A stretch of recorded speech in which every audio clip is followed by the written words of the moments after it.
Okay, so I hate how well what I'm about to tell you works. I hate it because I don't want to do it. I don't want to do this productivity tip that I have for you today. And that's why I'm calling it a stupid productivity tip, because I get angry that it works.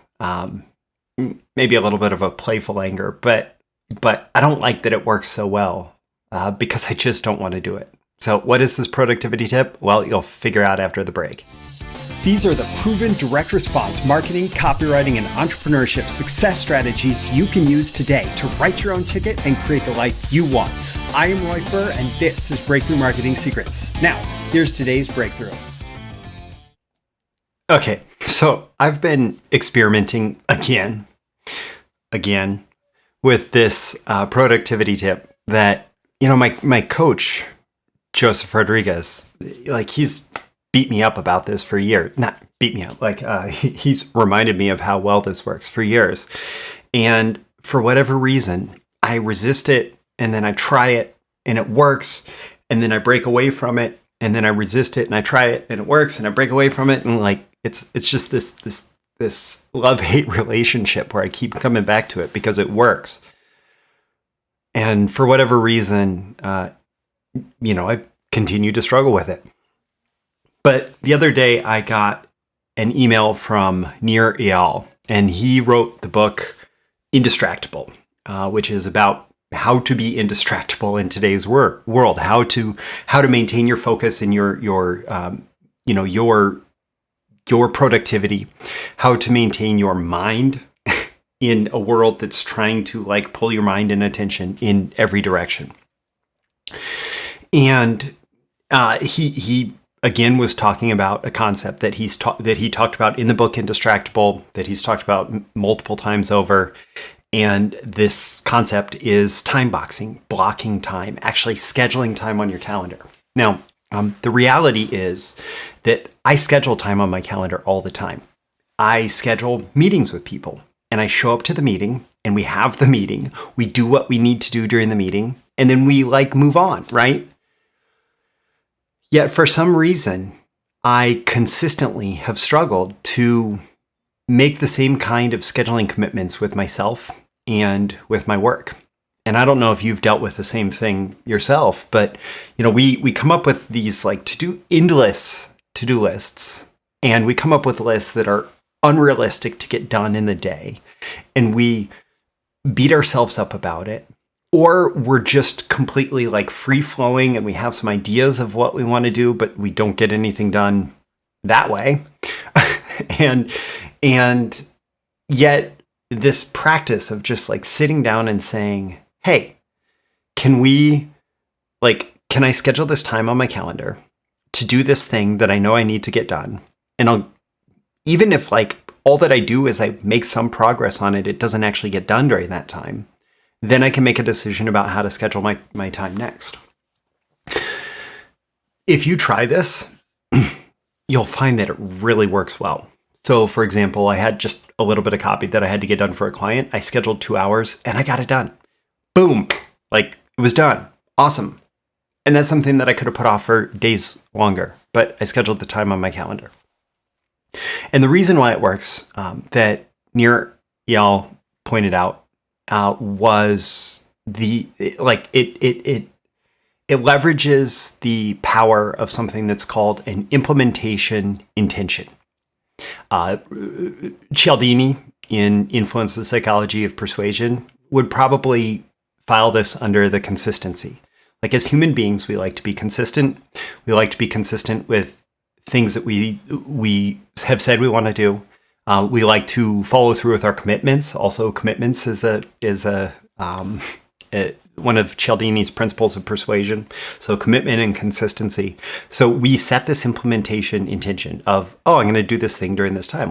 I'm going to meet you for dinner at X time. We'll have a phone call at this time, whatever, right? And we set this intention to implement, and we do it because we want to fulfill on our commitments. We want to be consistent with what we said we're going to do. And it usually works really well the first day I do it, right? At least for the first few hours. That like I plan this, and just blocking this time on your calendar. Like I just want to reinforce to you, this works really well. But the reality is, the reason that I keep breaking away from it is that it's also not just automatic. I wish it were a magic pill. Like you put the time on your calendar, boom, you get things done. But the reality is that we're humans and life is dynamic and days are dynamic and you're going to run into struggles. And one of the first struggles that I know that a lot of creative people, including myself, run into is this kind of gut level rejection of, no, don't hold me down. Don't like, like, I don't want to be somebody who's overly scheduled and have every hour of my day scheduled. And I want to be dynamic and I want to be free and I want to be what? The reality is you are, when you do this, despite that emotional, like, objection, right? Despite that emotional objection, when you do this, you're actually creating the space for that freedom. So you're saying like, oh, I'm going to carve out 2 hours of creative time to focus on this one thing. I'm going to protect my creative time to do this. I'm going to get this thing done in this block so that I have this other block that I can do these things. And so we have this gut level rejection of this, like wanting, not wanting to be constrained, but, to some degree, this actually allows us to fight constraint.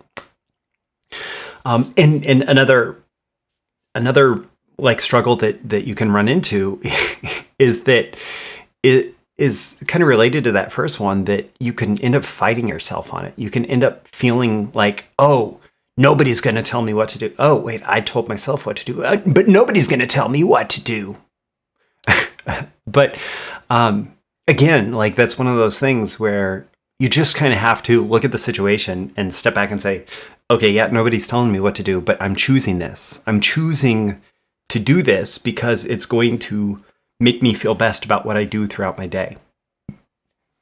And then the third one that like really jumps out is you have this experience where you sit down and you block out your time, right? And you say like, oh, I'm going to get these things done in this time. And then it doesn't happen, or things go over the allotted time, or, one project really is not moving forward. And so you're feeling like, oh, maybe I should schedule more time for it, but I hate scheduling time for it because I never feel like I'm getting done and whatever. And so the challenge is like, how can you continue coming back to it? How can you continue coming back to it? And to some degree, this is like the practice of meditation and mindfulness. So meditation, like one of the big challenges of meditation is this whole process of watching your breath, right? And so many meditative traditions, or it's repeating a mantra or something, so many meditative traditions, like we're watching our breath, we're repeating the mantra, and then we get distracted because that's what our mind does. And so it's not that the distraction is actually a bad thing. It's just, can we notice ourselves getting distracted? Can we notice ourselves like falling off the wagon of time blocking? And can we come back? Can we come back to the center? Can we come back to our breath? Can we come back to the mantra? Can we come back to, okay, yesterday's time blocking didn't go that well, but I can schedule tomorrow's, or I can schedule today's. I can schedule like, okay, how can I come back to it? How can I come back to it? And I think that for me, like that's my biggest opportunity in this, like the stupid productivity tip that I know works so well of actually scheduling the time. And my biggest challenge at this point is making sure that I keep coming back and I keep coming back and I keep coming back. And it's not that, I've talked about in the context of marketing and life and everything else that failure should not be seen as like, we see failure as like the end, right? We often have this emotional response to failure, like it is the end of something. Whereas if we take the scientific advertising perspective, it's data gathering. Like we learned something that didn't work. And this is something that Nir talked about in the email that he sent, was that when we fail at blocking time, we what happens if we think of it in that like, oh, failure is the end perspective, is that we are very likely to give up and not get the benefit of it. But if we think of it like a scientific advertiser who tries an ad and it doesn't work, what would that person do? Well, they would come back and they'd write another ad. Well, if you're going to do this with productivity, you come back and you try it again. You come back and you try it again. What did I learn from this last time about what didn't work? Okay, I tried to schedule too much work in this time. I didn't give myself breaks. I expected something to get done in this time as opposed to expecting myself to work on it during this time.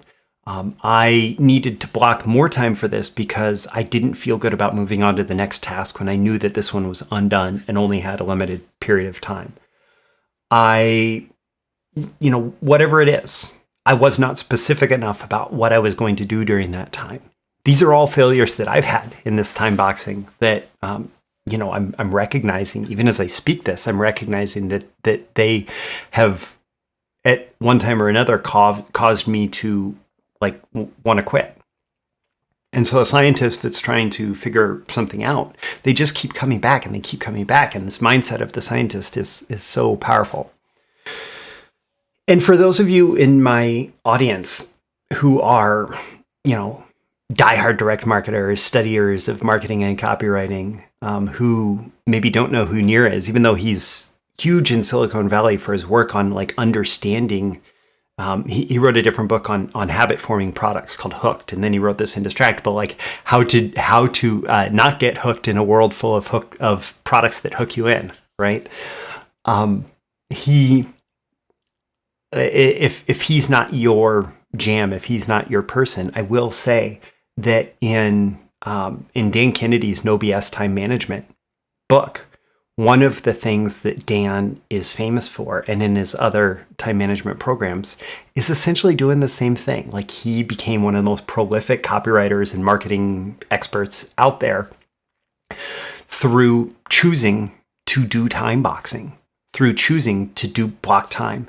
He called it scripting his day, so that he knew this 15 minutes I'm on this call with this person, and this 15 minutes I'm on this call with this person, this 15 minutes is just scheduling, or this 4 hours I'm writing on this particular client project, or this, and he scheduled his time. And it allowed him to achieve many of the same benefits. And I'm sure that as he was developing this as a muscle, as a practice, that he was running into many of the same challenges that any of us run into, and maybe one person finds it easier to overcome the challenges than the other, but both of them have the opportunity to strengthen that muscle. Just like, when you go into the gym, one person may be stronger than another, but both people can go into the gym and work on strengthening their muscles. And so my recommendation for you is to try it and approach this like being a scientist. What time can you block out on your calendar? Even if you only want to block half of one day a week, what time can you block out on your calendar to do something specific and make that your commitment to yourself? Develop the implementation intention of I'm going to do that at that time and make that happen. And then if you can figure out how to make that work, half a day a week or something, then how can you make a little bit more work and a little bit more work and a little bit more work? And you make these commitments to yourself, and you then, act with consistency and honor yourself and do that. So what do you think? On a 1 to 10 scale, let me know. Leave a comment below, or, in a review with this episode. What did you find most valuable about this? Is this something you've tried, you're trying, you do all the time, you love, you hate? Let me know. So leave that comment with your takeaways, your action items as a result of watching this episode. Also tap that like button before you go so you get more content like this delivered to you. And so the magical algorithms of the internet know to share this content with more people like you who will find it valuable. You can certainly share it directly and subscribe before you go. You can subscribe here. You can also go to breakthroughmarketingsecrets.com, get my daily emails Monday through Friday, including these episode notifications and more exclusive content for subscribers. Obviously, most of them are focused on marketing and business, but, as a marketer, it's very important that I'm able to be productive and that you're able to be productive. And so, topics like this show up from time to time as well. So I'm Roy Furr. This has been your daily episode of Breakthrough Marketing Secrets. I always aim for 10 out of 10 value, and I hope that I've delivered it here. I look forward to catching you again in the next episode. Thank you once again for tuning in to this daily episode of Breakthrough Marketing Secrets. Remember, check out the links with this episode for even more value. Now make sure you like, comment, share, subscribe, and engage in every way you can to keep this show going and growing and delivering daily value to you. I'll catch you soon for your next big breakthrough.